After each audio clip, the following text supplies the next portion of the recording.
Well, hello there. I was just about to make myself some lunch, and so I was saying to myself, maybe all my friends, or maybe you, just might want to know what I'm having for lunch and why I'm having it for lunch.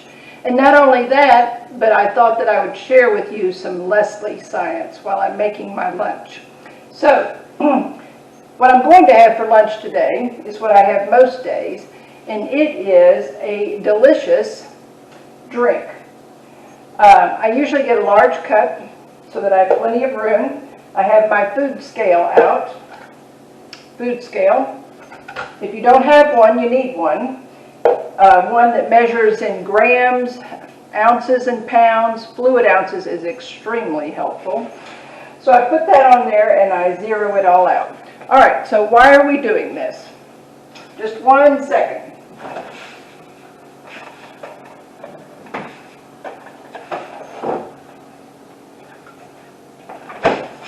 I didn't know you'd be dropping by when I was going to do this, so I didn't have everything out. Anyway, back to why we're doing this. Oh, and I use a knife. Why? Because it's less messy than a spoon. I don't know about you, but sometimes when I get stressed or upset, frustrated, or even after I've been doing a lot of exercising, I start on what I call that hunt, where you're looking through the pantry, you're looking for something, you're looking for anything. Oftentimes what I catch myself looking for is something sweet to eat, candy, chocolate, chips. If I can't find something sweet, I'll be aiming for chips. And I started thinking about it. Why am I looking for this? See, I used the knife just to scoop everything out. And I'm putting in 170 grams of the Fage non-fat Greek yogurt. So I went back and I was having a conversation with myself and thinking about it, and I started doing some looking around, and I realized that when we're going under stress, when we're upset, when we're anxious about something, or even after we've done a whole lot of exercise, even cleaning the house, that can do the same thing. Our body starts releasing cortisol, right? Well, if you remember from chemistry class, anything that ends with an "all" is an alcohol, right? And I was like, holy cow, this all makes sense to me now. So remember, this is Leslie science. If you want to get it backed up by nutritionists or doctors or whatever, you can go ask them. This is how it makes sense to me. So I realized that, now this is fact. Okay, this part in Leslie science, the next part is Leslie science. I realized that when I'm upset or stressed or even done a lot of exercise, my body releases a lot of cortisol, okay? And the reason that it does that is way back in the long time ago, when we had to defend ourselves with clubs and whatever else we had, as soon as a bear or a dinosaur was chasing us, we needed extra energy, right? So that fight or flight mode kicks in. So we needed extra energy so we could escape from that dinosaur. So our body releases cortisol, so we've got the extra energy to deal with it. Well, we grew up, or we evolved, we no longer have dinosaurs chasing us. I don't know about you, but I don't have any in my backyard. You may have some in your backyard, so you're still concerned about running from the dinosaurs. So maybe this will help you out a little bit too. So anyway, back to the cortisol. Cortisol is alcohol. How do you make alcohol? Well, if you watch Moonshiners, you know quite well how to make alcohol. Moonshiners, that TV show on Discovery. They start with sugar, right? Sugar. Okay, so I started saying to myself, if my body is making cortisol and it can't find the sugar that it needs to set aside or to offset whatever craving I've got, well, it's going to start looking for it. And just like me going through the pantry, it's going to look for it wherever it can get it. So if my body doesn't have any extra cortisol running around, it starts saying to me, knock, knock, Leslie, I need some chocolate. I need some chocolate. I need it right now. You felt it. I know you felt it. Now I'm adding my chocolate premier protein. So I started hunting for it. Well, several years back, my dad got sick. And one of the things that happened is he developed diabetes. And he started craving milkshakes. And the sweeter the milkshake was, the more it satisfied but did not satisfy him. So the nurse practitioner came by the house to check on him, and I was sitting there, and I made the comment to the nurse practitioner that he keeps looking for all this sweet stuff, and I thought that if you have diabetes, that you've got to be careful with the sweets. And the nurse practitioner said, well, it's okay if you have something sweet, but have protein to bind with the sugar. All right, so I filed that away.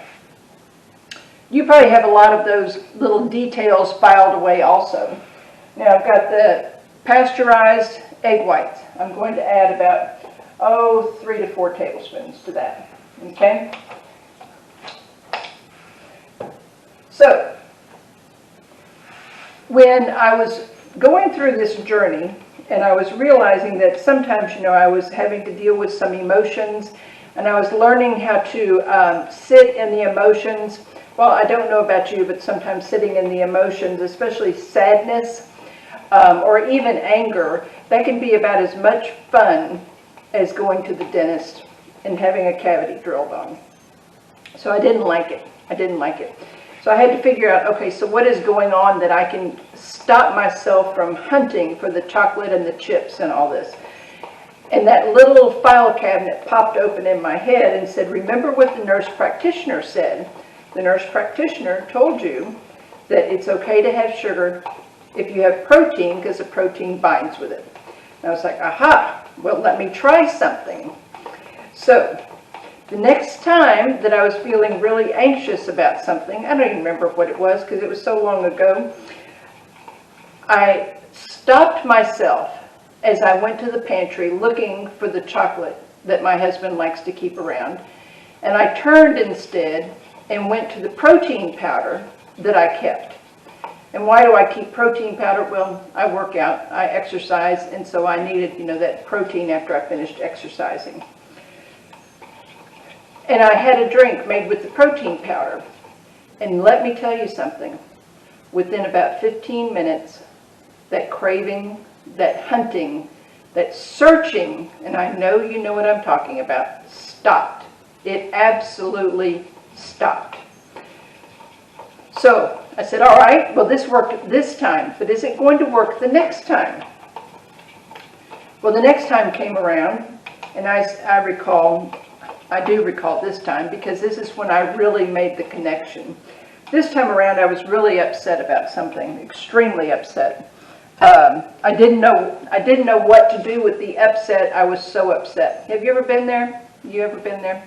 So I said to myself, let me go grab some protein. Well, at that time, I happened to not have any protein drinks on hand, but I did have some ham and I did have some cheese. So I made myself a quick ham and cheese roll-up. I ate that, and within 15 to 20 minutes, that hunting, that searching had stopped. So I said, okay, well, one, is a possibility. Two, this has some merit to it. So I started paying attention, and as I found myself heading into these anxious moments, these sad moments, these angry moments, you know what I'm talking about. I don't have to tell you, you know what I mean. You know when you're searching for the chocolate. You know. Anyway, I started grabbing protein, and I discovered that the faster I got the protein, the more satisfied I felt, and the hunting stopped, and it was okay for me to sit in the emotion or whatever it was that was going on. I then had the brain space to be able to process, to be able to cope, to be able to understand what it was that I needed to do. So, several months back, I started trying to ramp up my protein where I have at least 1 gram of protein for every pound of body weight. So, for example, if you weigh about 100 pounds, you have about 100 grams of protein in a day. Now, I don't suggest that you start that right away, just, work your way up to it, or even try and get to at least 50% of your body weight in grams of protein. Why do I tell you that? Well, it helps keep your blood sugar stable. Now, this is Leslie's science, okay? I discovered that as long as I keep my protein up at minimum of 50% of my body weight, if not well over 100 grams of protein in a day, my blood sugar stays more stable. I feel more satisfied as the day goes along. I'm not hunting, I'm not searching, I don't have that afternoon slump. I get up pretty early in the day. I'm talking like 3:30 to 4 o'clock in the morning at the very latest. 4:15 I've slept in. So I don't take naps during the day, and I don't go to bed until about 9 o'clock. My energy does not flag, my energy does not sag. And I attribute it 100% to the fact that I have a lot of protein in my day. So I'm going to enjoy my protein drink. You saw how I made it. If you have any questions, let me know. And I'd love to hear from you about how you stop that hunting and that searching. Till then, remember, you are enough.